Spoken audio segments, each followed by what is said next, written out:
ダブル、トリプル、クアドラップル、クイック。お前には今日限りで勇者パーティーを抜けてもらう。あんたがいたんじゃ迷惑ってこと。もう俺の居場所はないんだな。今まで世話になったな。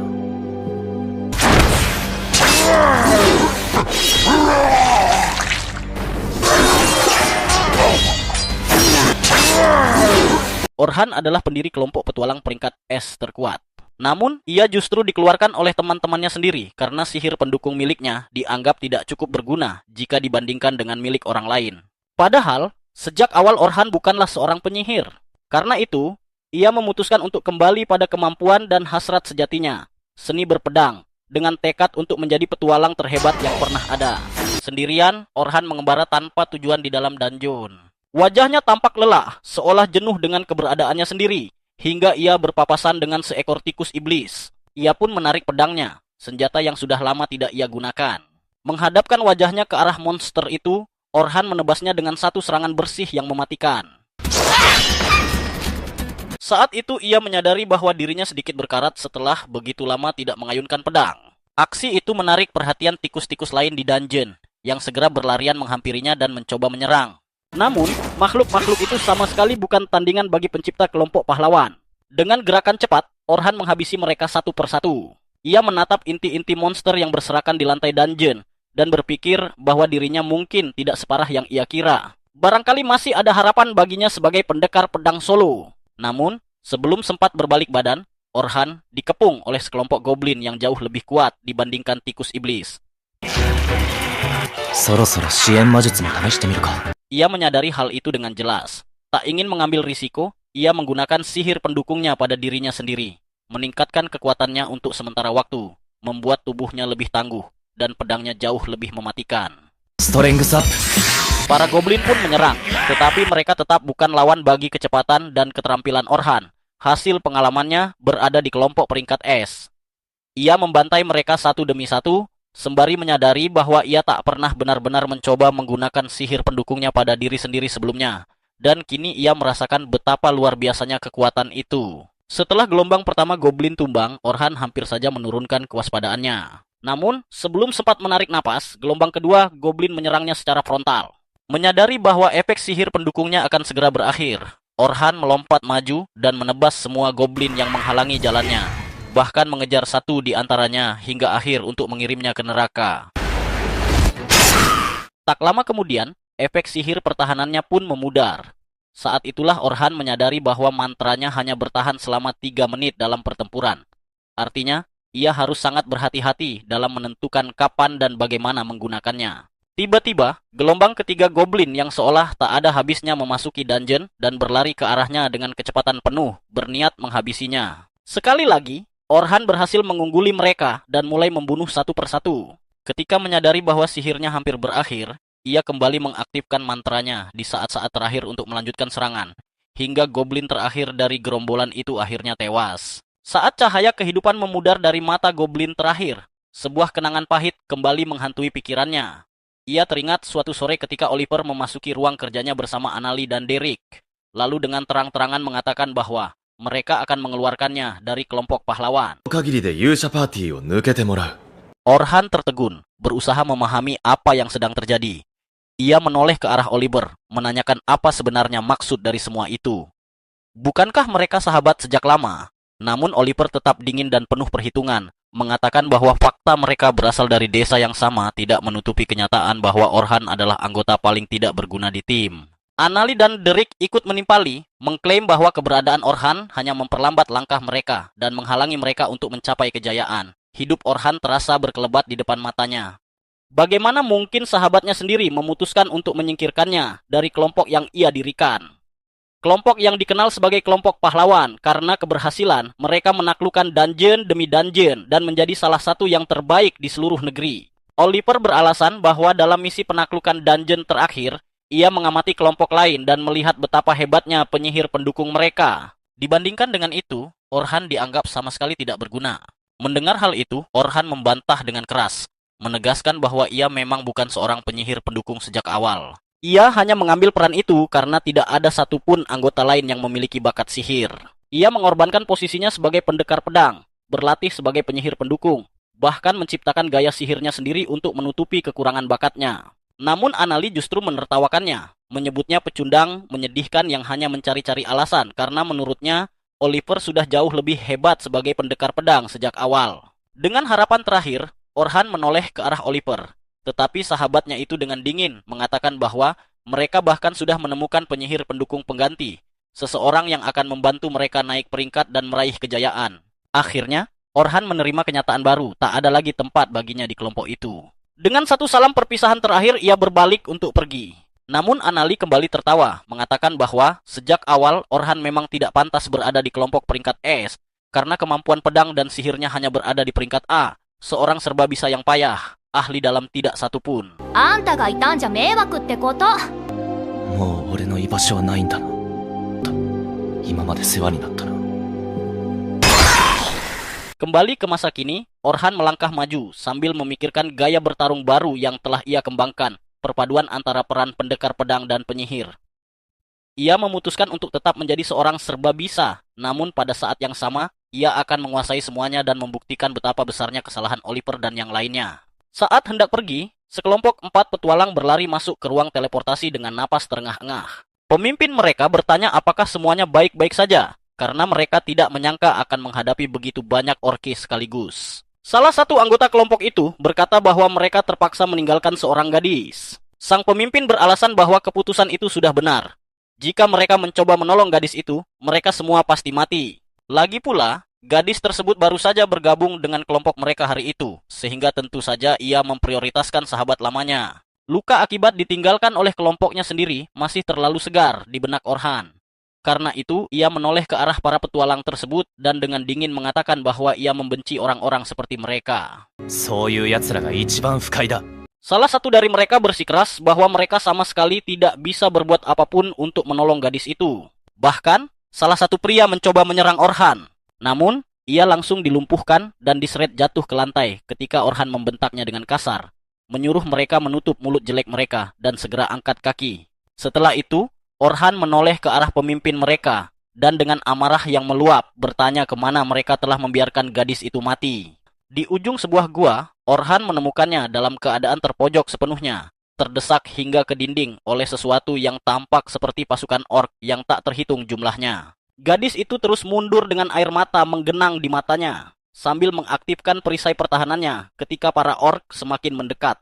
Namun, perisai itu tidak mampu bertahan lama. Begitu salah satu ork berhasil menembusnya, mereka bersiap mengakhiri hidupnya. Pada saat itulah Orhan melompat masuk dan menggunakan sihir anginnya untuk mendorong para ork mundur.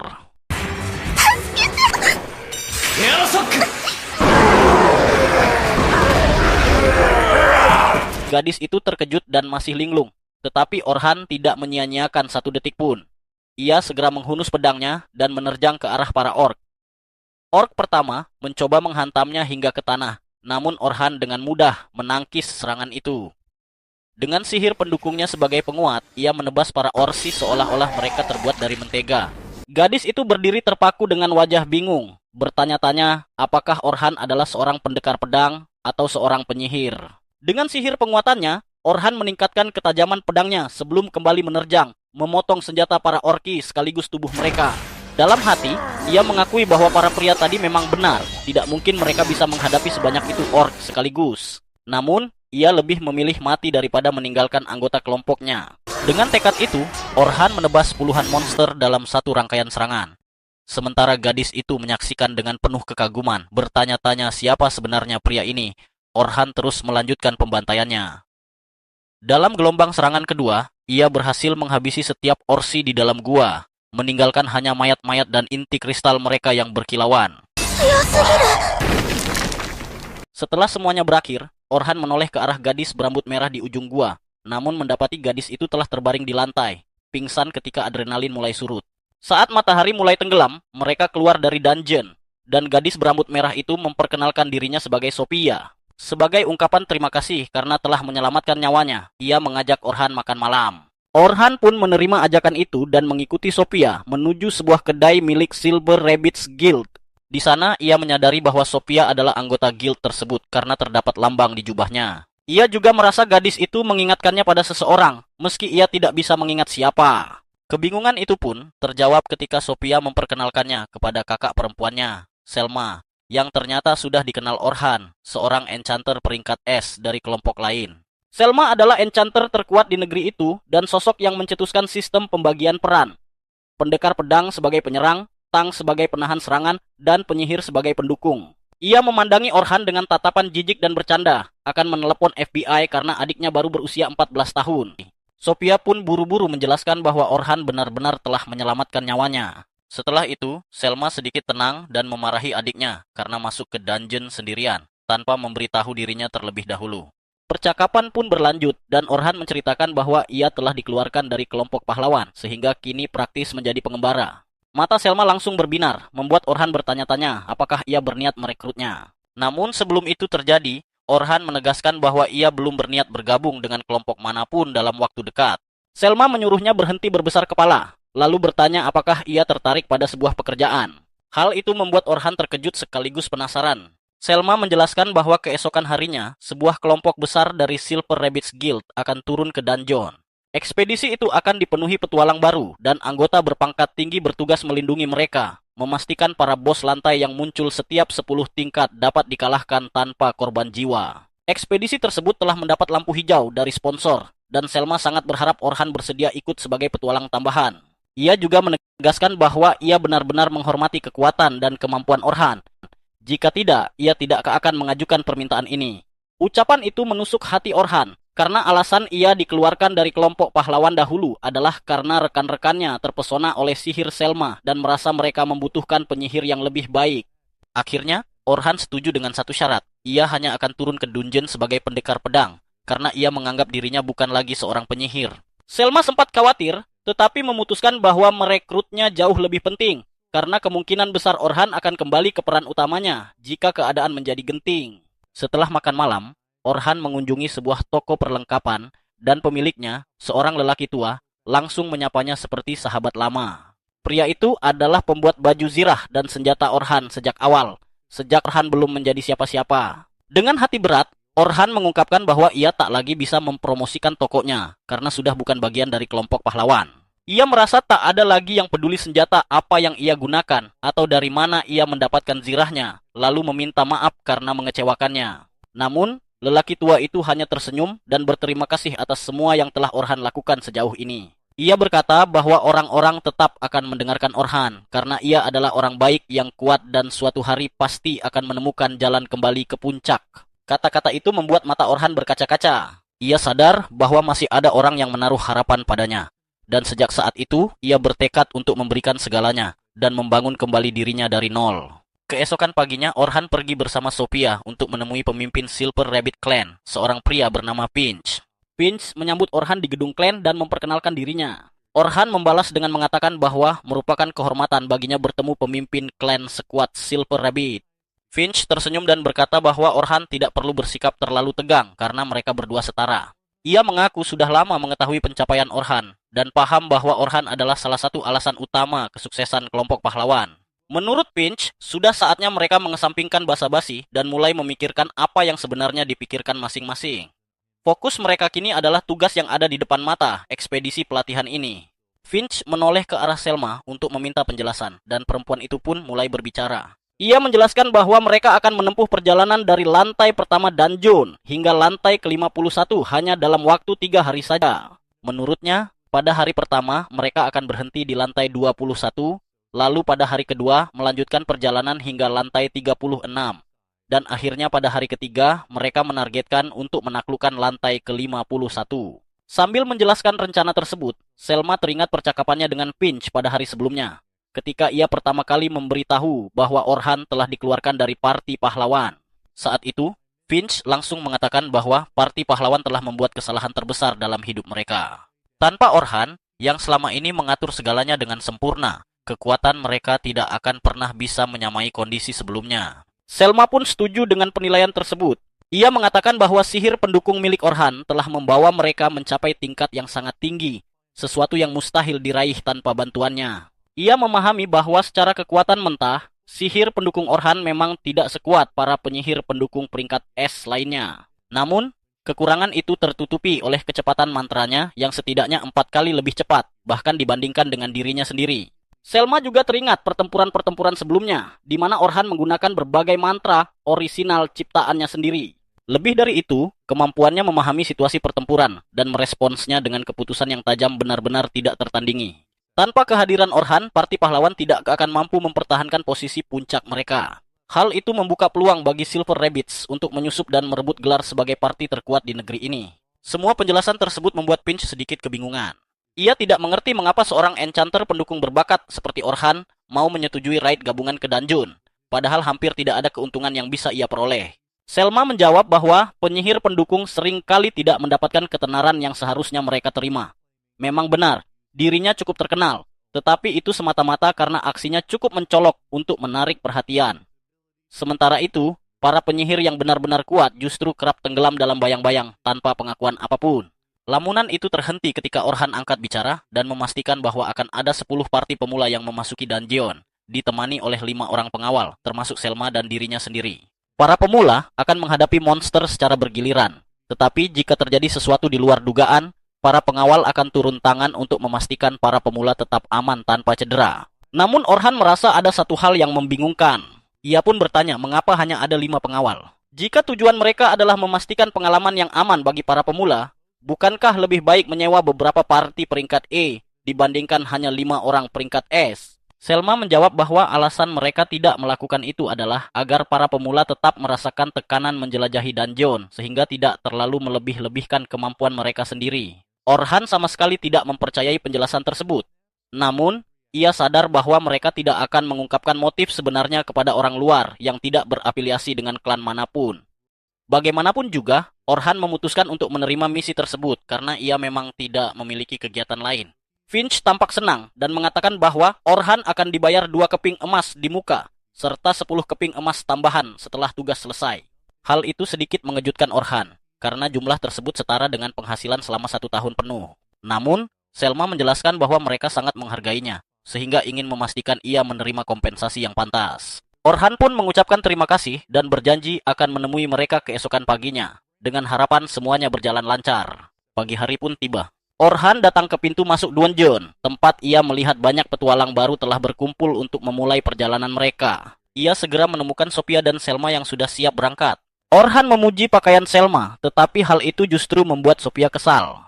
Ia kembali mengingatkan bahwa dirinya masih di bawah umur. Orhan menyuruhnya untuk sedikit lebih santai. Sophia kemudian bertanya di mana Orhan tinggal sekarang, mengingat sebelumnya ia tinggal di rumah besar milik parti mereka. Orhan menjawab bahwa saat ini ia menginap di penginapan, tetapi dalam waktu dekat ia akan mencari tempat tinggal yang lebih permanen. Setelah itu, Orhan menatap sekeliling dan berkata bahwa sepertinya semua orang telah tiba dan mereka sebaiknya segera memulai ekspedisi. Selma setuju, lalu menyuruh Sophia bergabung dengan partinya sebelum membawa Orhan menemui 3 pengawal lainnya yang bertugas memastikan perjalanan berjalan lancar. Selma memperkenalkan Orhan kepada mereka, sambil mengatakan bahwa ia sangat kuat dan merupakan seseorang yang sangat ia percayai. Ketiga pengawal itu langsung menyambut Orhan dengan ramah. Seorang pria berambut biru bernama Atem memperkenalkan dirinya sebagai Tank. Pria pirang bernama Bernard menyusul, mengaku juga sebagai Tank. Sementara itu, gadis berambut pendek bernama Katie ternyata adalah seorang healer. Orhan segera menyadari bahwa dirinya berperan sebagai penyerang garis depan, sementara Selma adalah enchanter. Kombinasi ini menjadikan parti pengawal tersebut sangat seimbang. Namun, ia bertanya-tanya dalam hati, apa rencana mereka jika ia menolak tawaran bergabung? Ada sesuatu yang terasa janggal, tetapi untuk saat ini ia memutuskan untuk melanjutkan saja dan melihat bagaimana semuanya akan berkembang. Tak lama kemudian, Selma mengumpulkan seluruh pemula di satu tempat dan memperkenalkan Orhan kepada mereka. Ia mengatakan bahwa mereka mendapatkan seorang penolong yang luar biasa kuat sehingga tidak perlu takut akan apapun. Ia bahkan menyebutkan bahwa Orhan pernah mencapai lantai ke-94 dungeon, sesuatu yang bahkan belum pernah ia capai sendiri, dan bahwa Orhan dulunya adalah anggota parti pahlawan. Hal itu menjadikannya salah satu orang terkuat di negeri ini. Penjelasan tersebut membuat para pemula sangat bersemangat dan merasa jauh lebih percaya diri. Namun, tekanan itu justru membuat Orhan sedikit terintimidasi, karena ia sadar banyak orang kini menaruh harapan besar padanya. Setelah semuanya siap, Selma menyuruh para pengawal lain memimpin parti masing-masing. Ia kemudian memberitahu Orhan bahwa ia akan memimpin parti ke-10 yang dianggap sebagai parti paling menjanjikan di antara semuanya. Menurutnya, dengan bimbingan yang tepat, mereka bahkan mampu menghadapi dungeon tingkat menengah dengan mudah. Hal ini kembali membuat Orhan bingung. Ia bertanya-tanya mengapa parti unggulan justru diserahkan kepadanya, seorang yang seharusnya dianggap sebagai orang luar. Meski begitu, ia tetap melangkah menuju kelompok ke-10 dan menyadari bahwa Sofia berada di kelompok yang sama. Ia bertanya apakah ada anggota parti yang terlambat karena ia hanya melihat 3 orang. Namun, seorang anak laki-laki pirang bernama Logan mengatakan bahwa memang hanya mereka bertiga yang tergabung dalam parti tersebut. Ini cukup tidak biasa karena parti beranggotakan 3 orang tergolong langka. Logan dengan percaya diri menjelaskan bahwa hanya ada 3 orang karena tidak ada siapapun yang mampu mengimbangi mereka.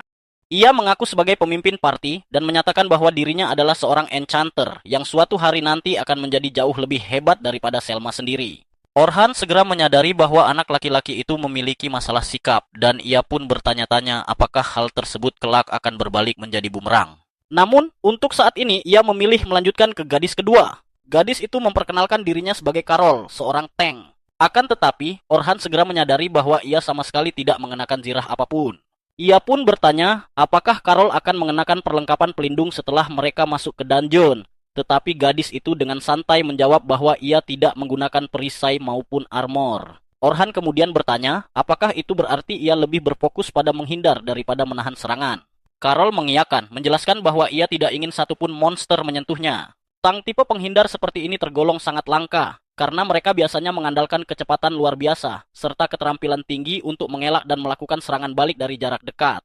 Namun, gaya bertarung seperti itu menuntut pengalaman tempur nyata, sesuatu yang jelas belum dimiliki gadis ini. Orhan pun bertanya apakah klannya tidak pernah memperingatkannya soal hal tersebut. Si gadis pirang menjawab bahwa klan sudah berkali-kali menyuruh Carol bertindak seperti Tang biasa, sampai ia memiliki cukup pengalaman, tetapi semua nasihat itu diabaikannya. Saat itulah Orhan menyadari bahwa ini mungkin adalah parti bintang. Namun pada saat yang sama juga merupakan parti bermasalah yang kemungkinan besar tidak ingin ditangani oleh para pengawal. Tak lama kemudian, ekspedisi akhirnya dimulai dan mereka semua memasuki dungeon. Carol tidak berhenti berbicara sedetik pun dan terus-menerus mengomeli Orhan, menanyakan alasan ia meninggalkan parti lamanya. Hingga Orhan sendiri tidak tahu bagaimana cara membungkamnya. Perjalanan mereka sejauh ini berjalan lancar berkat jebakan sihir yang dipasang Orhan di belakang mereka, yang secara otomatis menghabisi monster-monster lemah. Ia tidak ingin membuang waktu untuk pertarungan yang tidak perlu. Akhirnya, mereka tiba di lantai ke-20 dan kini Orhan memiliki gambaran yang lebih jelas tentang partinya. Ia menyadari bahwa si pirang bukan hanya banyak bicara, melainkan benar-benar memiliki kemampuan yang cukup besar sebagai enchanter, dan bahkan mampu beroperasi di level parti peringkat A jika terus berkembang. Sayangnya, ia buruk dalam memberi arahan, padahal hal itu sangat penting bagi seorang enchanter. Carol sendiri sangat cepat, sesuatu yang memang dibutuhkan oleh seorang Tang tipe penghindar. Namun, ada 2 masalah besar padanya. Pertama, ia sering menerjang monster tanpa berpikir panjang, padahal peran utamanya seharusnya adalah memastikan parti tetap aman. Kedua, ia menggunakan 2 belati kecil sebagai senjata utama. Senjata itu memang cocok dengan gaya bertarungnya, tetapi kemungkinan besar tidak memiliki daya hancur yang cukup saat benar-benar dibutuhkan. Sophia adalah yang terlemah di antara mereka dalam hal bakat murni. Meski begitu, ia masih berada di atas level pemula total dan tidak memiliki kekurangan besar apapun, yang justru membuatnya menjadi anggota paling seimbang dalam kelompok tersebut. Di penghujung gua, para pengawal berhasil mengalahkan bos lantai ke-20. Itu berarti mereka dapat melanjutkan ke lantai ke-21, yang memang menjadi target hari pertama. Setelah mendaftarkan kartu identitas sebagai bukti pencapaian, mereka keluar untuk beristirahat malam itu dan berencana melanjutkan perjalanan keesokan paginya. Namun, ketika Orhan terbangun keesokan harinya, ia diliputi keterkejutan dan keputusasaan saat menemukan sebuah surat kabar. Di halaman depannya, terpampang fotonya untuk dilihat semua orang. Parti pahlawan secara resmi mengumumkan bahwa mereka telah mengusir Orhan dan merekrut enchanter baru sebagai penggantinya. Kenyataan ini menghantamnya jauh lebih keras daripada yang ia duga, tetapi tidak ada apapun yang bisa ia lakukan. Ia pun melangkah keluar untuk menemui yang lain di dungeon, sambil bertanya-tanya apakah para pemula akan bersikap berbeda setelah membaca tajuk berita hari ini. Di tengah jalan, ia dihentikan oleh seorang gadis berambut biru yang ternyata adalah Luna, penyembuh dari parti pahlawan. Orhan teringat bagaimana bahkan di hari-hari terakhirnya, ketika semua orang bersikap dingin padanya, Luna selalu tersenyum dan siap membantu. Pada hari ia diusir, Luna sedang menjalankan tugas lain. Jika tidak, mungkin tidak akan semudah itu bagi yang lain untuk menyingkirkannya. Luna segera menggenggam tangan Orhan dan memohon agar ia kembali. Bersikeras bahwa ia akan menemukan cara untuk membuat party memahami betapa mereka membutuhkannya. Ia mengingatkan janji mereka untuk menaklukkan Great Dungeon bersama-sama. Namun hal itu justru membuat Orhan marah. Ia menyatakan bahwa janji itu dibuat oleh mereka bertiga, termasuk Oliver. Dan justru Oliver lah yang mengusirnya dari party. Dengan hati yang terluka, Orhan membalikkan badan dan mengatakan kepada Luna bahwa ia tidak akan pernah kembali ke party itu lagi. Lalu melangkah menuju pintu masuk dungeon. Dalam perjalanan, Orhan memikirkan pengasingannya dari parti pahlawan. Berita itu terpampang jelas di surat kabar hari ini, membuat para rekrutan baru pasti kebingungan memandangnya. Apalagi sebelumnya, Selma begitu membesar-besarkan reputasinya sebagai mantan anggota parti pahlawan yang kini runtuh seketika. Saat tiba di pintu masuk dungeon, para pemula sudah berkumpul, tetapi suasananya terasa berbeda. Jelas mereka telah membaca surat kabar tersebut. Bisik-bisik pun terdengar, membicarakan fakta bahwa Orhan bukan lagi bagian dari parti pahlawan. Logan berpikir keadaannya mungkin lain jika Orhan pergi atas kehendaknya sendiri. Namun karena koran menuliskan bahwa ia diusir karena dianggap terlalu lemah, situasinya menjadi canggung. Orhan mencoba menyapa para pemula, tetapi hanya mendapat respons dingin. Ia segera menyadari bahwa sikap mereka berubah akibat tajuk berita yang menyesatkan. Tak lama kemudian, Selma datang bersama Atem, Bernard, dan Kathy, lalu meminta maaf atas kesalahpahaman tersebut. Ia mengaku telah mengungkap masa lalu Orhan di parti pahlawan demi menenangkan para pemula. Orhan menegaskan bahwa itu bukan kesalahan Selma, memintanya tetap memimpin rombongan memasuki dungeon, sementara ia sendiri akan memberi dukungan dari belakang.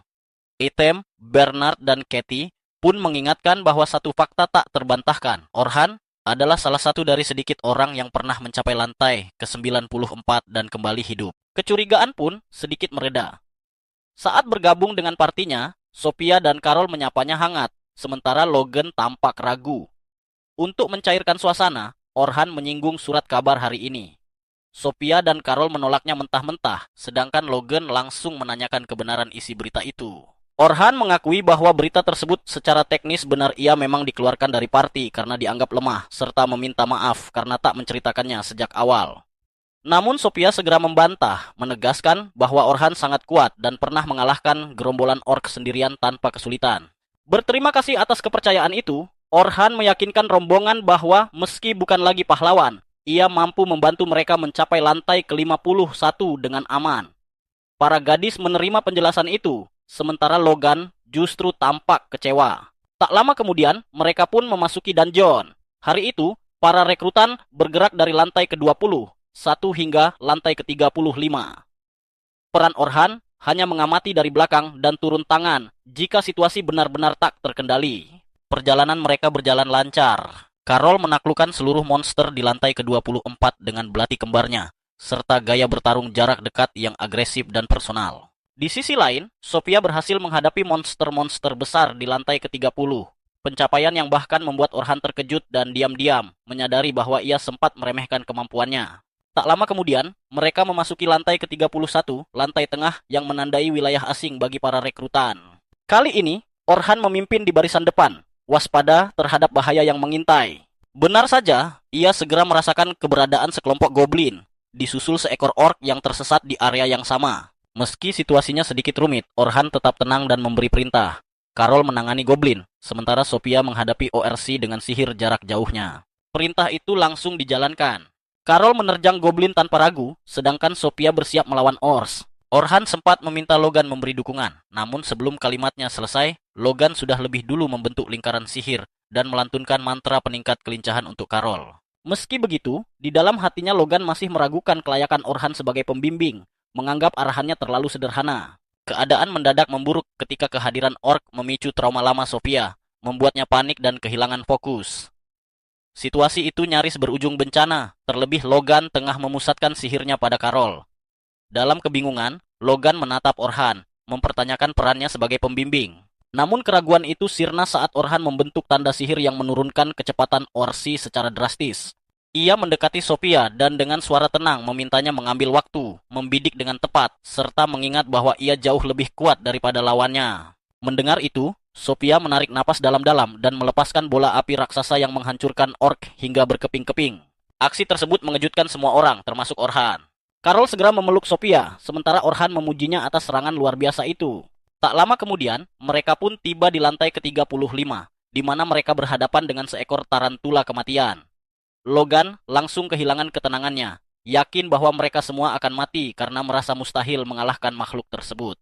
Namun, baik Sophia maupun Karol sepenuhnya mempercayai Orhan dan hanya berdiri siaga menunggu perintahnya. Orhan segera memerintahkan Logan untuk memberikan peningkatan kelincahan dan kekuatan kepada Karol, serta peningkatan sihir kepada Sophia. Logan sempat berpikir bahwa Orhan telah gila karena menggunakan strategi yang sama seperti sebelumnya, tanpa perubahan apapun. Meski begitu, ia tetap mengikuti perintah dan melantunkan mantra-mantra tersebut. Selanjutnya, Orhan meminta Karol untuk menghadapi monster itu dalam pertarungan jarak dekat dan memastikan perhatian tarantula tetap tertuju padanya.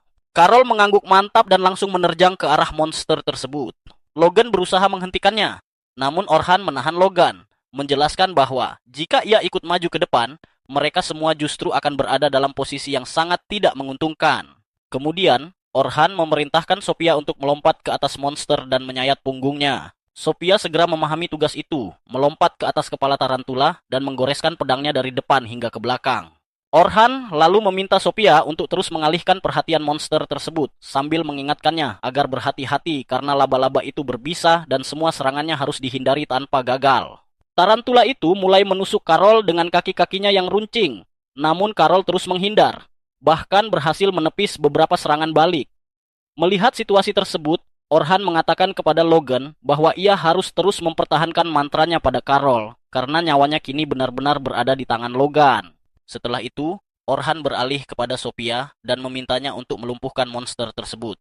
Sophia langsung mengerti dan menggunakan kemampuan pemotong panah batu untuk menebas kaki-kaki tarantula, memaksanya roboh ke tanah. Karol mulai bersorak gembira, namun Orhan segera memperingatkannya agar tetap waspada karena pertarungan belum berakhir. Sayangnya, peringatan itu datang terlambat. Monster laba-laba tersebut belum mati dan segera menembakkan jaringnya, menangkap Karol dan menariknya mendekat. Orhan langsung memerintahkan Logan untuk memberikan peningkatan kekuatan dan kecepatan kepada Karol yang segera dilakukan tanpa bantahan. Namun Karol justru panik dan gagal membebaskan diri, hingga memohon bantuan Orhan. Dengan cepat, Orhan memerintahkan Sophia untuk menyiapkan panah batu, sementara ia sendiri memperkuat belati Karol dengan sihir peningkat ketajaman. Dorongan kekuatan itu memberi Karol kesempatan yang ia butuhkan untuk melepaskan diri dari cengkraman monster. Sophia langsung menindaklanjutinya dengan mantra panah batu yang menghantam monster tersebut dengan kekuatan dahsyat dan membunuhnya seketika. Dengan demikian, ekspedisi hari itu pun berakhir. Orhan memuji Logan atas penggunaan sihir pendukungnya, karena tanpa itu, mereka tidak akan mampu memenangkan seluruh pertarungan hari ini. Saat mereka keluar dari gua, matahari mulai terbenam, dan Selma mengucapkan selamat kepada seluruh rekrutan atas pencapaian mereka sejauh ini. Ia mengatakan bahwa mereka telah melakukan pekerjaan yang luar biasa, dan tahap terakhir perjalanan akan berlangsung keesokan harinya, sehingga mereka harus beristirahat dan makan dengan baik.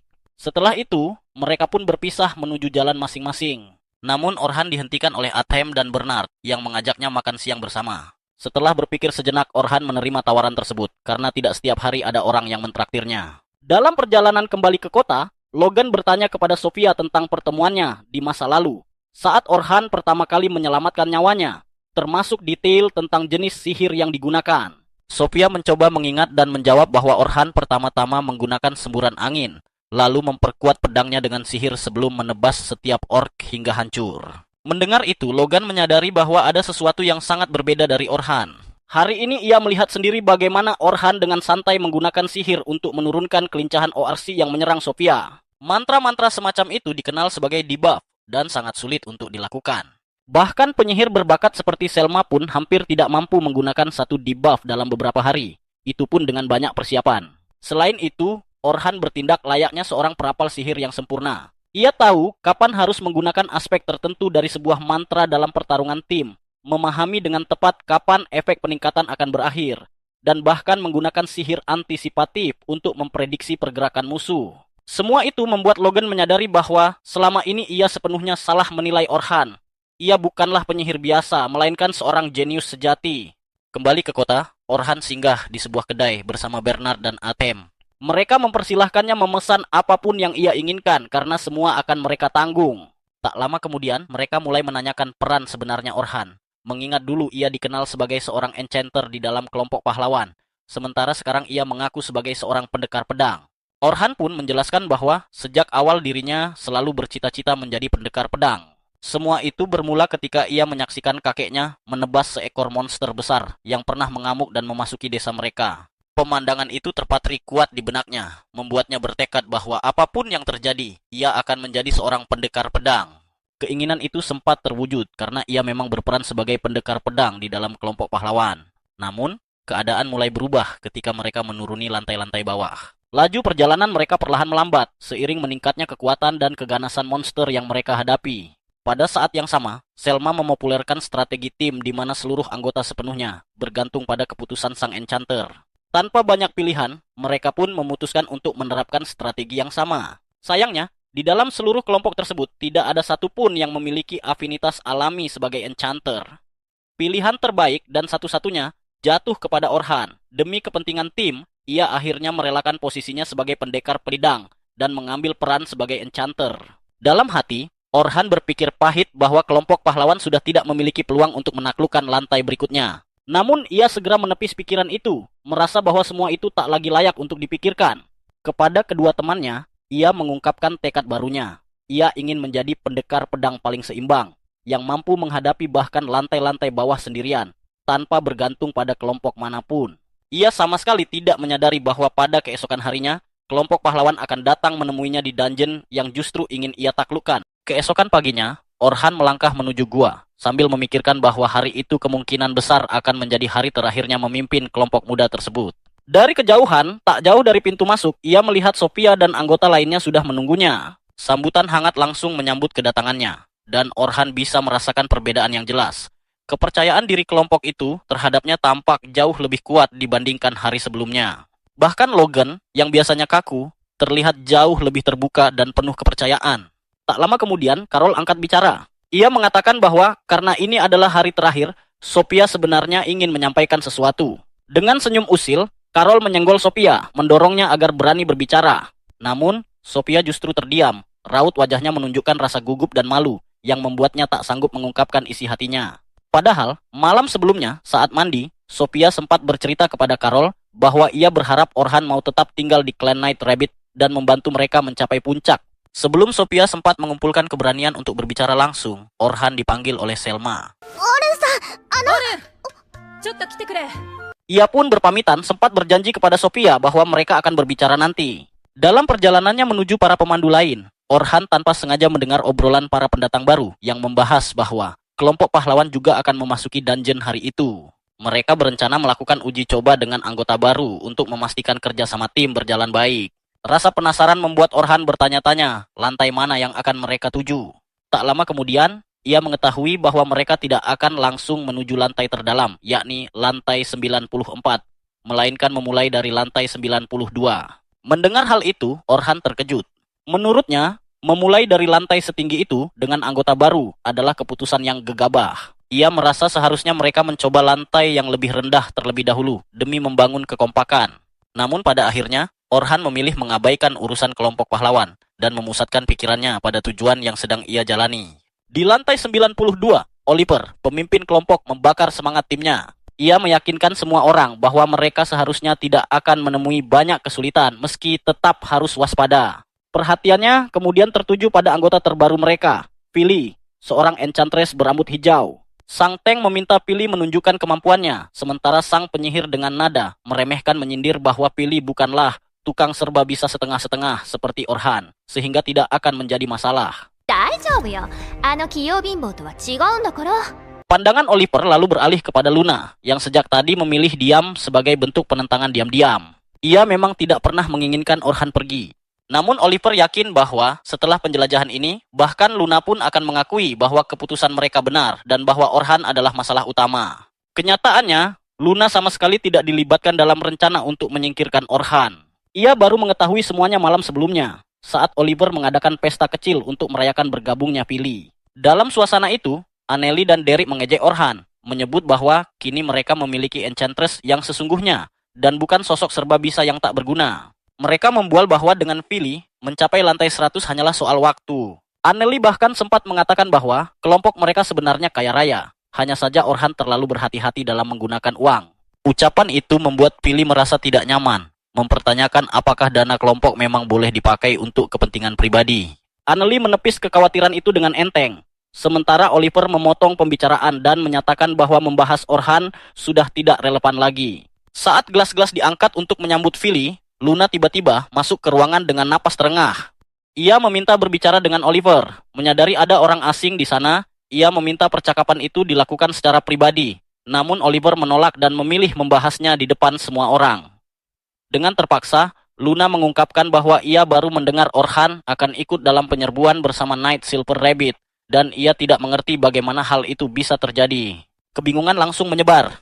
Anneli dan Derek mempertanyakan bagaimana mungkin Orhan bisa bergabung dengan klan tersebut hanya dalam 3 hari, setelah mereka sendiri meremehkannya. Derek menuduh bahwa Orhan pasti memanfaatkan lencana peringkat es yang, menurutnya, berkat kelompok itu. Luna semakin bingung, hingga Oliver meminta semua orang tenang. Namun sebelum ia sempat menjelaskan, Anneli menyela dan dengan dingin menyatakan bahwa Orhan telah meninggalkan kelompok 3 hari lalu. Berita itu membuat Luna terpukul. Namun Derek dengan kasar mengoreksi bahwa Orhan tidak pergi dengan sukarela. Merekalah yang mengusirnya. Luna menatap Oliver, meminta kepastian, dan Oliver mengiyakan dengan tenang sambil mencoba memperkenalkan Philly.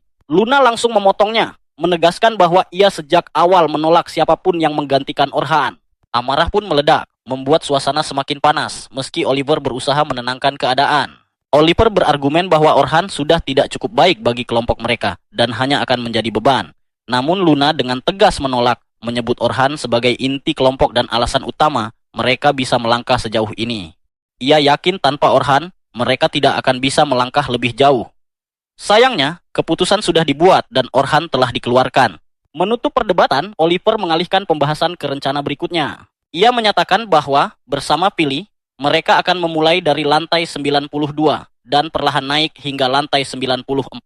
Namun Luna langsung menolak rencana itu mentah-mentah, menegaskan bahwa ia tidak berniat mempertaruhkan nyawanya, seperti yang tampaknya siap dilakukan oleh yang lain. Derek tertawa keras, merasa heran bagaimana mungkin mereka dianggap mencari mati jika memulai dari lantai 92. Padahal sebelumnya mereka sudah berhasil menembus hingga lantai 94. Lunar menanggapi dengan nada serius, menjelaskan bahwa meskipun Philly adalah seorang enchanter berbakat, mereka seharusnya memulai dari lantai yang lebih rendah terlebih dahulu, sebelum naik lebih jauh. Namun Derek dengan keras kepalanya, kembali bersikeras bahwa mereka sudah membersihkan lantai 93, sehingga tidak ada alasan untuk mundur. 俺たちは第93層だって攻略済みなんだぜ。第92層なんてちょろいもんよ。 Luna menggeleng tak percaya. Menurutnya, pemikiran itu benar-benar gila, mengingat lantai 92 dihuni oleh naga hitam, makhluk yang hampir saja membinasakan mereka pada pertemuan terakhir. Anneli justru tertawa santai, berkata bahwa saat itu mereka masih membawa enchanter yang lemah, dan kali ini pertarungan melawan naga seharusnya terasa jauh lebih mudah. Oliver ikut menimpali bahwa tujuan mereka hanyalah menguji kekompakan tim, bukan benar-benar bertarung melawan naga hitam. Luna berusaha membantah, tetap bersikukuh bahwa mereka seharusnya memulai dari bawah, tetapi Oliver memotongnya, menegaskan bahwa keputusan sudah dibuat dan tidak bisa diubah. Kembali ke kenyataan, parti pahlawan itu berhadapan langsung dengan Mammoth penghuni lantai 92. Monster ini sebelumnya berhasil mereka kalahkan dengan mudah, namun kali ini situasinya berbeda. Oliver melesat maju dan mengayunkan pedangnya. Tetapi Mammoth berhasil menahan serangan itu dan mendorongnya mundur hingga ia harus berlindung.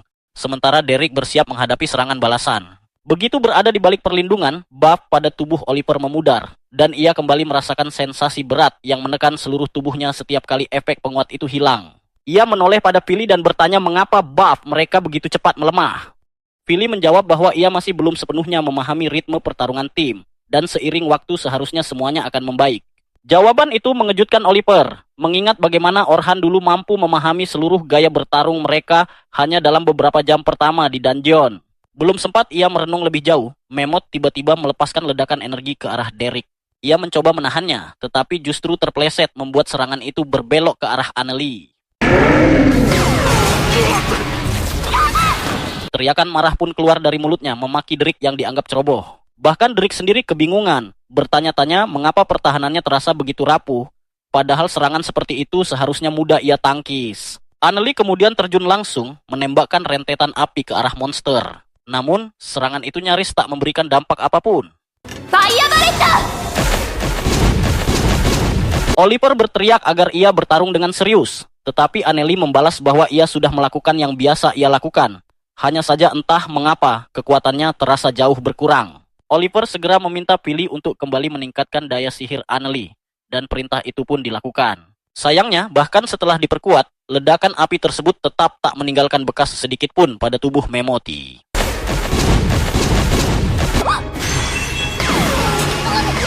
Sebagai balasan, monster itu kembali melepaskan ledakan energi yang hampir saja menghantam Annelie, memaksanya bersembunyi di balik batu besar. Oliver terdiam kaget. Sihir Philly seharusnya jauh lebih kuat dibandingkan milik Orhan. Namun kenyataannya, mereka justru terdesak oleh monster yang dulu dengan mudah mereka kalahkan. Sebuah tembakan energi lain hampir mengenainya, membuatnya tersadar dan menghindar dengan susah payah. Sementara serangan berikutnya berhasil diblokir oleh Derrick. Oliver memerintahkan Annelie untuk menyerang dari samping, tetapi usaha itu pun gagal. Memaksanya mundur sambil menghindari serangan balik monster. Dengan nada tegang, Oliver meminta Philly untuk mengawasi pergerakan monster dan memberi peringatan. Philly menolak, mengatakan bahwa mustahil baginya melakukan itu sambil menjalankan tugas lain. Oliver menegaskan bahwa mengendalikan alur pertempuran adalah tugas seorang enchanter. Annelie ikut menyela dengan nada tajam, menyebut Philly tak berguna, dan menganggap mereka seharusnya tidak pernah membawanya ke dalam party. Di tengah kekacauan itu, Oliver menyadari satu hal yang mengganggu. Tak satu pun dari mereka berada dalam kondisi sekuat biasanya. Bahkan ia sendiri tak mampu mengeluarkan kekuatan penuh pedangnya. Secara teori, sihir Philly seharusnya memberi peningkatan kekuatan yang luar biasa. Namun kenyataannya, semuanya terasa salah. Sebelum mereka sempat mengambil keputusan, tanah bergetar hebat. Dari kedalaman dungeon, naga hitam muncul dan terbang ke arah mereka. Luna langsung berkeringat dingin, berteriak panik agar mereka segera pergi. Sang naga mendarat dengan brutal, menghancurkan Mehmet di bawah tubuhnya tanpa usaha berarti. Oliver terpaku, tak mengerti mengapa naga hitam keluar dari wilayahnya, sesuatu yang seharusnya tidak terjadi. Meski demikian, ia menolak mundur, bersikeras bahwa mereka pernah mengalahkannya sekali dan bisa melakukannya lagi. Derrick segera bersiap menahan serangan api naga, tetapi kali ini kekuatannya tak sebanding. Ia terpental keras. Sementara Annelie, meski sempat berlindung di balik batu, tetap terkena dampak serangan dan terjatuh pingsan.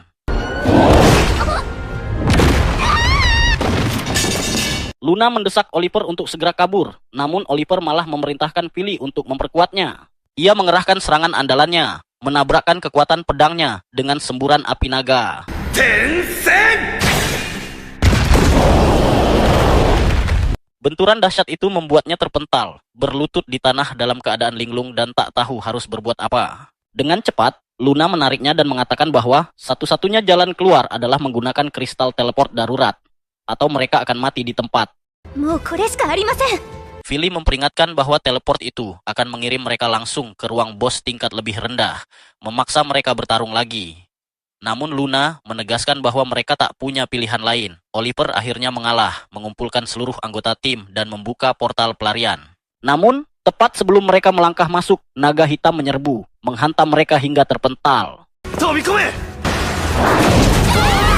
Dalam kengerian yang luar biasa, mereka melihat sang naga ikut masuk ke dalam portal dan menghilang. Derrick sempat mengira itu mungkin yang terbaik, tetapi Luna langsung membantah, menyebut itu sebagai hal terburuk yang bisa terjadi. Kini, kemungkinan besar, parti petualang peringkat rendah akan menjadi korban naga tersebut. Mereka harus segera kembali ke guild dan memaksa evakuasi seluruh petualang di dungeon. Dalam perjalanan berlari keluar, Luna akhirnya mengungkapkan kebenaran yang selama ini tersembunyi. Alasan mereka merasa begitu kuat sebelumnya adalah karena Orhan telah menciptakan sihir orisinal yang mampu meningkatkan kekuatan serangan magis hingga 50 kali lipat. Philly terkejut karena bahkan Selma hanya mampu meningkatkan kekuatan 10 kali lipat. Luna menegaskan bahwa itulah kenyataannya. Tanpa Orhan, mereka hanyalah kelompok petualang biasa. Meski demikian, Oliver menolak mempercayainya. Dengan amarah membara, ia bersumpah akan membunuh naga itu tanpa bantuan Orhan, sambil terus berlari menuju guild house, berharap belum ada nyawa yang melayang. Kembali di lantai 50, Orhan memberitahu anggota partinya bahwa begitu mereka mencapai lantai 51, tujuan mereka akan tercapai. Setelah itu, mereka akan kembali untuk hari itu juga dengan bantuan kristal teleportasi. Semua anggota party mengangguk setuju. Namun entah kenapa, perut Orhan terasa tidak enak. Ia menoleh ke sekeliling, tetapi tak menemukan sesuatu yang janggal. Pandangannya kemudian terangkat ke langit gelap, di mana awan tebal menutupi matahari sepenuhnya. Ia bertanya-tanya mengapa perasaan aneh ini muncul. Segalanya tampak berjalan lancar. なのに、今日の大迷宮からはすごく嫌な気配を感じる。 Sebentar lagi mereka akan menghadapi bos lantai, sesuatu yang seharusnya bukan masalah besar bagi para guide. Setelah itu, mereka bisa pulang dan menutup hari dengan misi yang sukses sempurna. Lalu, mengapa perasaan ganjil ini terus memperingatkannya bahwa sesuatu telah berjalan sangat salah dan mereka semua seharusnya pergi sekarang juga? Suara Karol memecah lamunannya, menanyakan monster seperti apa yang akan mereka hadapi kali ini. Orhan menangkap kilatan antusiasme di mata gadis itu dan menjelaskan bahwa, sebagai Tang, tugas utamanya adalah melindungi rekan-rekannya, bukan berlari sendirian ke arah musuh dengan harapan bisa menghabisi semuanya sendiri. Namun, Karol tampaknya tidak sependapat. Ia berargumen bahwa jika ia bisa mengatasi semua musuh seorang diri, secara teknis ia justru mempermudah pekerjaan tim dan memastikan tidak ada yang berada dalam bahaya. Menurutnya, Tang memang seharusnya berada di garis depan dan itulah yang selalu ia lakukan. Ia pun langsung meminta lebih banyak saran agar bisa bertarung dengan lebih baik lagi. Orhan menghela napas lelah dan berkata bahwa Karol seharusnya mulai belajar bekerja sebagai sebuah tim, alih-alih mencoba melakukan segalanya sendirian. Semakin cepat ia belajar, semakin baik untuk masa depannya, terutama saat satu-satunya cara untuk maju adalah dengan mengandalkan rekan satu tim. Karol tidak terlalu menyukai gagasan itu dan menganggapnya membosankan. Namun Logan menegurnya agar memperhatikan dan bersyukur karena mendapatkan nasihat sehebat itu. Ia bahkan mengutip perkataan petualang legendaris Albert yang mengatakan bahwa kerja sama tim adalah kunci segalanya. Orhan menoleh ke arah bocah pirang itu dan bertanya apakah Albert yang ia maksud adalah Albert dari klan Night Rabbit. Logan langsung bersemangat mengetahui ada orang lain yang juga gemar membaca, bukan sekadar bertingkah seperti barbar di dalam dungeon. Orhan menjelaskan bahwa hampir semua orang pasti mengenal Albert, anggota terkuat yang tak terbantahkan dari Night Sky Rabbits. Konon, ia gugur saat bertarung melawan naga hitam di lantai 92 pada tahun lalu.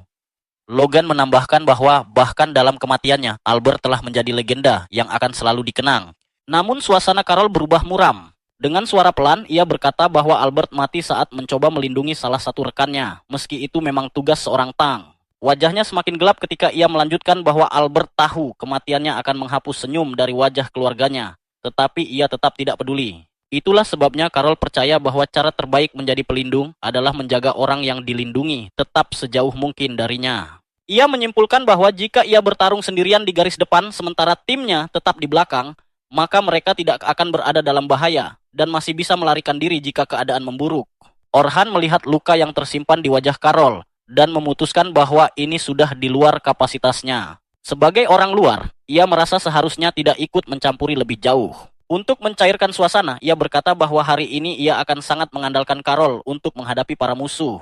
Seketika, wajah Karol kembali bersinar dan ia dengan penuh semangat menjawab agar semuanya diserahkan padanya. Sophia, yang jelas tidak ingin kehilangan perhatian, segera menarik fokus semua orang kembali kepadanya. Dengan nada manja, ia bertanya kepada Orhan apa saja kekurangannya dan bagaimana ia bisa menjadi rekan tim sekaligus penyihir yang lebih baik. Mendengar itu, Logan ikut menyela, mengatakan bahwa ia juga ingin tahu bagaimana cara memperbaiki dirinya. Orhan meminta mereka semua untuk tenang, lalu melangkah maju menuju lantai 36, tempat para pendatang baru mulai melakukan pemanasan. Selma memanggil Orhan mengingatkannya bahwa hari ini adalah hari terakhir sekaligus yang paling menantang sejauh ini. Karena itu, mereka harus memastikan tidak ada yang salah dan ekspedisi berakhir dengan sukses. Ia kemudian menoleh ke arah party Orhan dan berkomentar bahwa anak-anak itu tampaknya sangat menyukainya. Orhan dengan jujur mengaku bahwa setelah artikel di koran terbit, ia sempat mengira telah kehilangan seluruh rasa hormat yang mungkin mereka miliki padanya. Namun ternyata ia salah, anak-anak ini jauh lebih cerdas dan mandiri daripada yang terlihat. Selma setuju, mengatakan bahwa meskipun kelompok ini terkadang merepotkan, mereka memiliki masa depan yang cerah. Ia lalu menambahkan bahwa kematian Albert merupakan pukulan besar bagi klan mereka. Sebagai bintang klan, kepergiannya membuat mereka tertinggal. Dan sejak saat itu, klan lama Orhan, yaitu Heroes Party, mulai mengambil alih posisi terdepan. Orhan mengakui bahwa pertarungan melawan naga hitam juga sangat sulit bagi mereka. Mereka hampir saja kehilangan seseorang, sesuatu yang bisa melumpuhkan party sepenuhnya. Selma mengatakan bahwa lubang yang ditinggalkan Albert hingga kini belum pernah benar-benar tertutup, lalu secara langsung bertanya apakah Orhan bersedia bergabung dengan party mereka. Orhan menjawab bahwa ia merasa terhormat, tetapi sebuah party tidak membutuhkan dua enchanter, terlebih jika salah satunya adalah penyihir terbaik di benua ini. Selma tersipu, lalu menjelaskan bahwa ia tidak bermaksud mengajaknya sebagai enchanter, melainkan sebagai pendekar pedang. Pernyataan itu membuat Orhan terkejut. Selma pun berkata bahwa hari ini ia akan mengamatinya dan melihat kemampuan Orhan sebagai seorang swordsman. Tak lama kemudian, semua orang berpencar ke dalam kelompok masing-masing, meninggalkan Orhan bersama 3 pendatang baru yang harus ia awasi. Carol bertanya mengapa mereka harus berpencar sejauh itu, karena ia tidak suka ide tersesat di labirin gua. Orhan tertawa dan menjelaskan bahwa ini adalah latihan yang bagus. Dalam banyak situasi, sebuah party memang harus berpisah untuk memeriksa banyak jalur sekaligus demi menemukan jalan menuju ruang bos. Itulah alasan mengapa klan besar seperti Night Sky Rabbits selalu unggul. Mereka bisa memetakan seluruh sistem gua dengan sangat cepat. Logan dengan percaya diri mengatakan bahwa Orhan pernah mencapai lantai terdalam yang pernah dilihat siapapun. Jadi mereka seharusnya tidak akan menghadapi masalah di sini. Sementara itu, Selma dan Carol mengerubunginya, penuh rasa ingin tahu, menanyakan seperti apa dungeon di lantai-lantai terdalam dan monster apa saja yang biasa muncul di sana. Orhan menjawab bahwa lantai-lantai terdalam dimulai sekitar lantai 72. Tempat ekosistem berubah drastis menjadi pegunungan bersalju yang ganas, lengkap dengan badai salju dan blizzard yang datang silih berganti. Di sana, kadal es mengintai dalam kegelapan, menunggu mangsanya terlelap. Setelah mengatakan itu, Orhan segera meminta mereka untuk tetap fokus pada tugas yang ada, karena ia tidak ingin semua orang ketakutan sebelum waktunya. Dengan demikian, mereka pun bergerak semakin dalam ke dungeon. Seluruh gua terasa kosong, menciptakan suasana yang sangat mencekam. Logan berkomentar bahwa sejak tadi mereka belum melihat satupun monster di lantai ini. Ia menoleh ke arah Orhan dan bertanya apakah lantai ke-40 memang biasanya seperti ini. Orhan menggeleng pelan, sementara perasaan tidak enak di perutnya semakin menguat. Ia mulai bertanya-tanya apakah firasatnya benar bahwa ada sesuatu yang sangat tidak beres dengan dungeon hari ini. Di tengah keheningan itu, Carol mulai ribut, mengeluh karena ingin segera bertarung dengan monster. Tepat saat itu, dari balik salah satu batu, muncul seekor goblin biru. Mata Carol langsung berbinar. Ia begitu senang akhirnya melihat monster hingga langsung menyerbu tanpa berpikir panjang.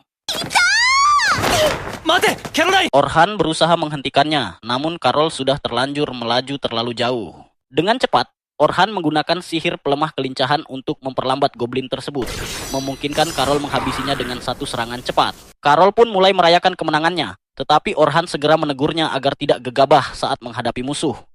Ia menjelaskan bahwa goblin biru dikenal sangat cepat dan kuat. Jika Carol terluka, maka Logan dan Sophia bisa terpaksa keluar dari posisi mereka dan ikut berada dalam bahaya. Menyadari kesalahannya, Carol pun mengangguk pelan. Untuk melunakkan suasana, Orhan memutuskan mengajarkan gaya bertahan aktif. Ia menjelaskan bahwa Carol harus fokus pada pergerakan musuh dan menyerang tepat sebelum musuh melancarkan serangan mereka. Dengan begitu, serangan lawan bisa dihentikan sebelum sempat terjadi dan memberi keuntungan besar bagi seluruh tim.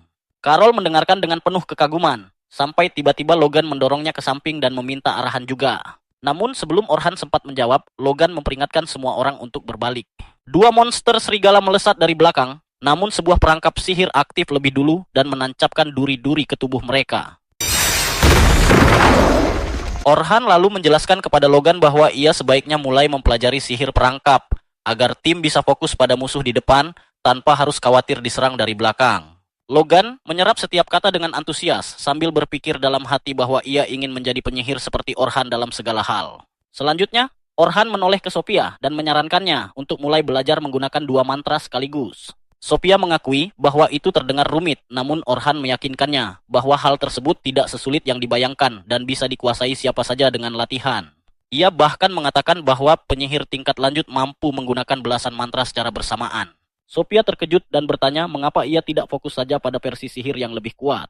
Orhan pun menjelaskan bahwa sihir kuat membutuhkan waktu persiapan yang lama, menciptakan celah berbahaya di mana penyihir benar-benar rentan. Dengan menguasai banyak mantra, Sophia bisa menyiapkan mantra kedua sebelum yang pertama dilepaskan, sehingga hampir tidak ada waktu jeda dan risiko bisa ditekan seminimal mungkin.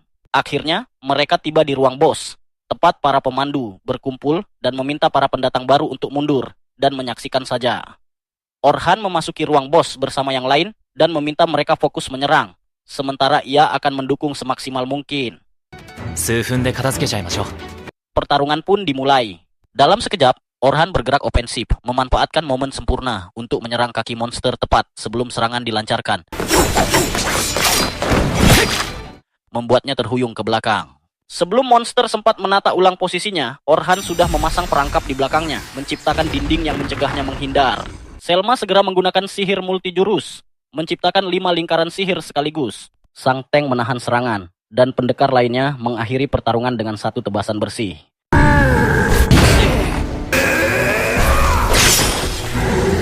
Para pendatang baru hanya bisa terpaku kagum.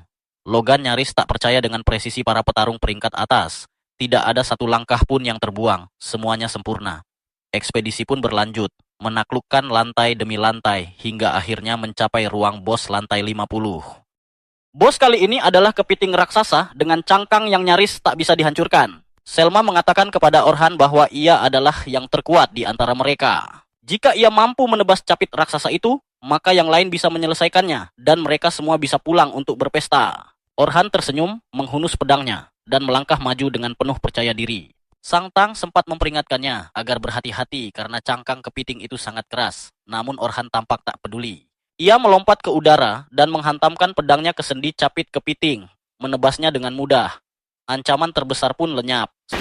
インパクト！なんだあの威力は！ Setelah itu, Selma dan yang lain menghabisi monster tersebut tanpa kesulitan. 俺の任務もこれで完了か。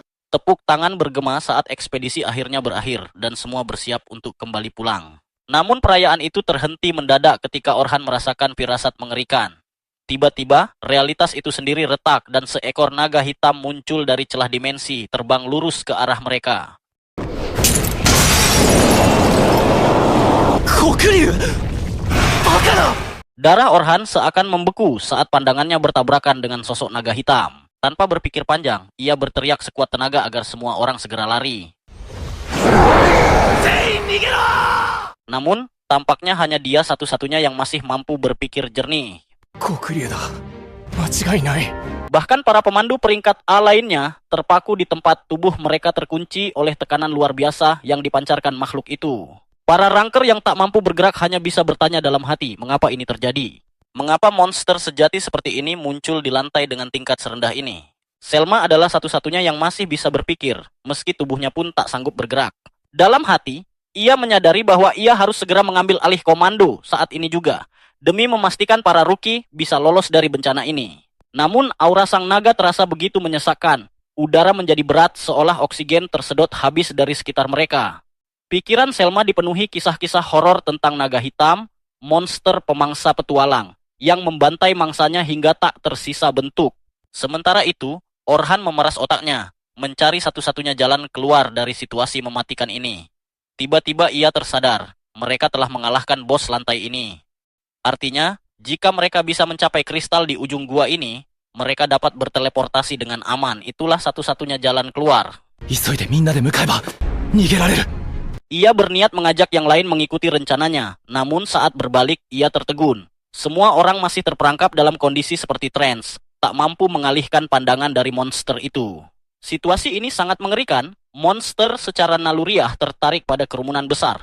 Jika mereka tidak segera bergerak, mereka semua akan dilenyapkan dalam sekejap. Sesaat, Orhan sempat berpikir untuk berlari sendiri menuju kristal. Ia yakin bisa selamat sendirian. ここで逃げれば俺だけは助かる。 Namun pikiran itu segera ia buang jauh-jauh. Jijik pada dirinya sendiri, ia sadar bahwa ia harus melawan naga itu untuk memberi waktu bagi yang lain melarikan diri. Ia bertekad tidak akan mengkhianati mereka, apapun risikonya. Dengan tekad membara, Orhan mencengkeram pedangnya dan menariknya keluar, siap melindungi orang-orang yang ia pedulikan. Ia berteriak memerintahkan para pemandu untuk mengambil posisi. Suara itu memecah trance mereka. Selma pun tersadar. Dengan cepat, ia memerintahkan semua orang mengambil formasi defensif demi menjaga para rookie tetap aman. Para petualang peringkat A segera bergerak. Seorang penyihir menciptakan penghalang sihir untuk menahan serangan naga. Namun, Selma menyadari bahwa sihir itu jauh dari cukup untuk menahan ledakan penuh kekuatan. Orhan, tanpa rasa takut, berlari ke arah naga sambil mengaktifkan sihir perlindungannya sendiri untuk memperkuat para pemandu. Berkat itu, mereka lolos dari kematian yang hampir pasti. Meski tubuh mereka gemetar, menyadari bahwa tanpa Orhan, mereka sudah menjadi abu. Ia terus menghindari serangan naga sambil mundur secara taktis, tak memberi celah sedikit pun bagi monster itu untuk mengisi serangan penuh. Dengan cepat, ia mengeluarkan sebuah belati kecil dan melemparkannya ke mata naga. Sang naga refleks menutup matanya. Itulah yang Orhan tunggu. Dalam sepersekian detik, ia melompat, mengayunkan pedangnya dengan niat memenggal kepala naga dalam satu tebasan. Ayunan itu menciptakan ledakan dahsyat, membuat para pemandu berpikir bahwa monster itu telah tumbang. Namun Orhan tahu lebih baik, ia tetap siaga. Dan benar saja, saat debu menghilang, naga itu bangkit kembali dengan raungan amarah, sama sekali tak terluka. Orhan segera memerintahkan para pemandu untuk melindungi para ruki dari segala arah, memastikan tak seorang pun terluka. Sementara ia mengalihkan perhatian naga, Selma tampak ragu.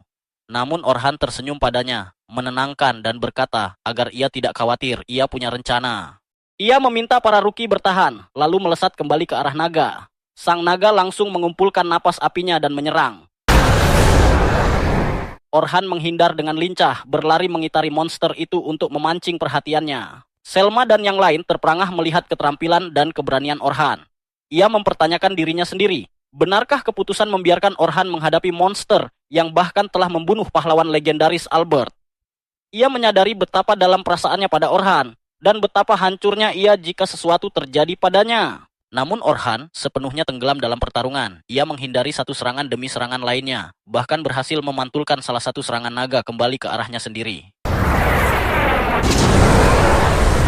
Logan dan Sofia terkejut, mereka belum pernah melihat sihir refleksi seperti itu. Dan memang wajar, bahkan penyihir terkuat di dunia pun tak mampu melakukannya. Sihir refleksi itu adalah mantra orisinal milik Orhan, yang memantulkan serangan sihir kembali ke penyerangnya dengan kekuatan 2 kali lipat. Sayangnya, sisik naga terlalu keras. Bahkan setelah menerima semburan api sekuat itu, monster tersebut tetap berdiri tanpa luka. Orhan sadar, tak ada pilihan lain. Ia harus mengambil risiko. Ia mengaktifkan status peningkat multicasting, menciptakan 6 lingkaran sihir sekaligus. Status up! Selma terkesima. Bahkan penyihir tingkat tinggi kesulitan menggunakan lebih dari 3 lingkaran. Orhan melakukannya tanpa sedikit pun terlihat lelah. Belum sempat ia mengambil keputusan untuk membantu, Orhan kembali mengaktifkan peningkatan seluruh status. Lalu satu lagi. Secara total, ia melipat gandakan dan menggandakan statusnya 6 kali. Double, triple, quadruple, critical. Para pemandu terdiam, itu seharusnya mustahil. Tubuh Orhan mulai bercahaya. Kilat menyelimuti dirinya dan naga itu menyerang dengan sabetan ekornya. Dalam sekejap, Orhan menghilang dan muncul di tepian tebing begitu cepat hingga Selma merasa ia berteleportasi. Tubuh Selma gemetar saat ia menyadari potensi sejati Orhan. Ia telah melampaui batas penyihir pendukung manapun dalam sejarah dan sedang menulis ulang hukum sihir itu sendiri. Namun, harga yang harus dibayar sangat mahal. Saat Orhan mendarat kembali, darah mengalir dari hidungnya. Ia tahu tubuh manusianya tak mampu menahan beban kekuatan ini. Mananya terkuras dengan cepat, ia menggunakan 32 mantra sekaligus. Ia sadar satu-satunya cara menang adalah mengakhiri pertarungan ini secepat mungkin.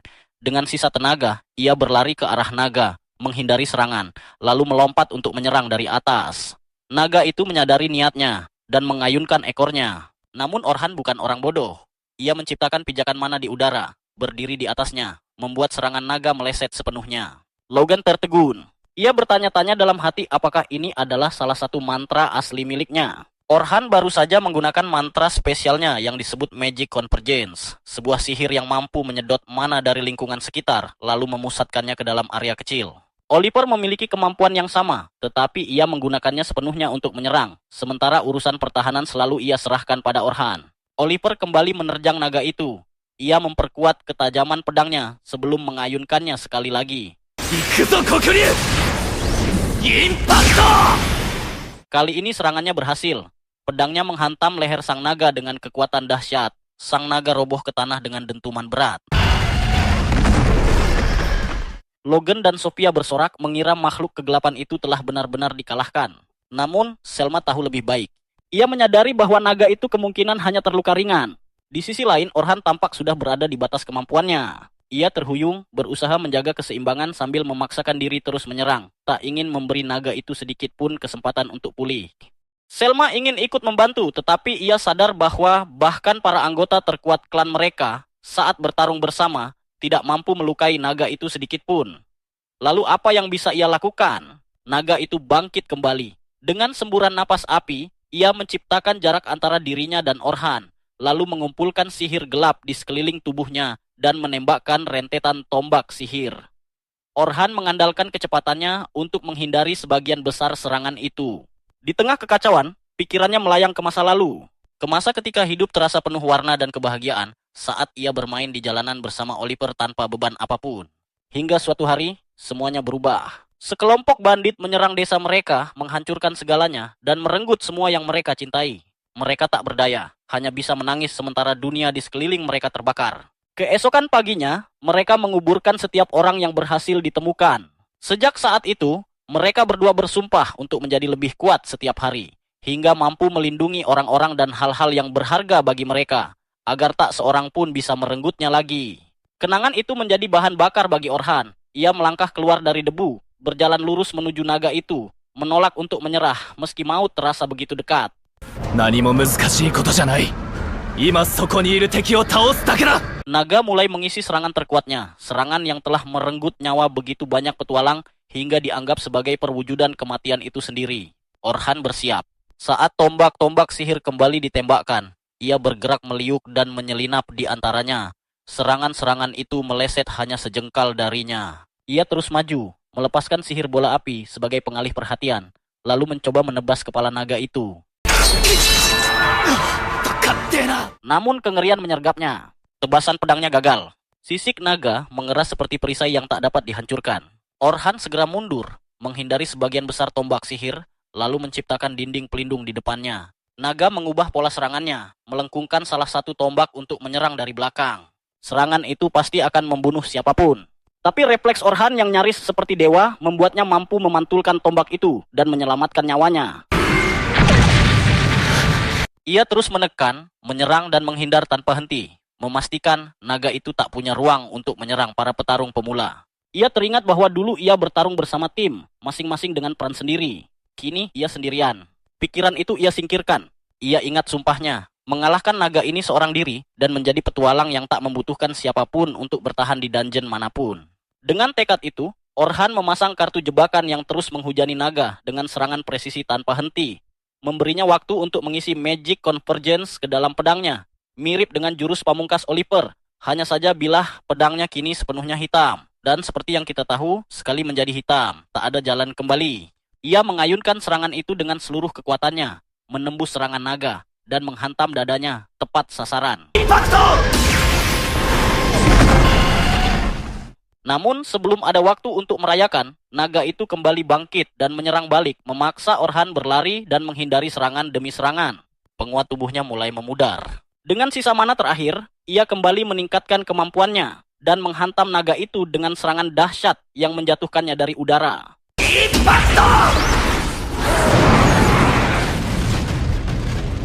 Tetapi naga itu tetap hidup dan bangkit sekali lagi. Orhan terengah-engah. Ia sadar bahwa baik dirinya maupun naga itu sama-sama berada di ambang batas. Bahkan pedangnya hancur menjadi serpihan kecil. Saat itulah ia memutuskan, pertarungan ini akan berakhir sekarang, entah dengan kemenangan atau kematian. Ia memanggil sebuah lubang kegelapan di hadapannya dan mengumpulkan seluruh energi di sekeliling mereka, membentuk pedang energi yang sangat terfokus. Ia menggenggamnya dengan kedua tangan siap bertarung. Naga langsung menembakkan tombak-tombak sihir, tetapi Orhan menggunakan sisa kekuatan terakhirnya untuk menghindari semua serangan, sambil memanfaatkan sihir penangkis dan pantulan untuk membingungkan lawannya. Akhirnya, ia memantul dari salah satu sihir pantulannya sendiri dan melesat menuju naga itu, melepaskan serangan terkuatnya ke arah kepala sang makhluk. ウェイトアップインパクト Ledakan besar terjadi, menelan segalanya dalam debu tebal.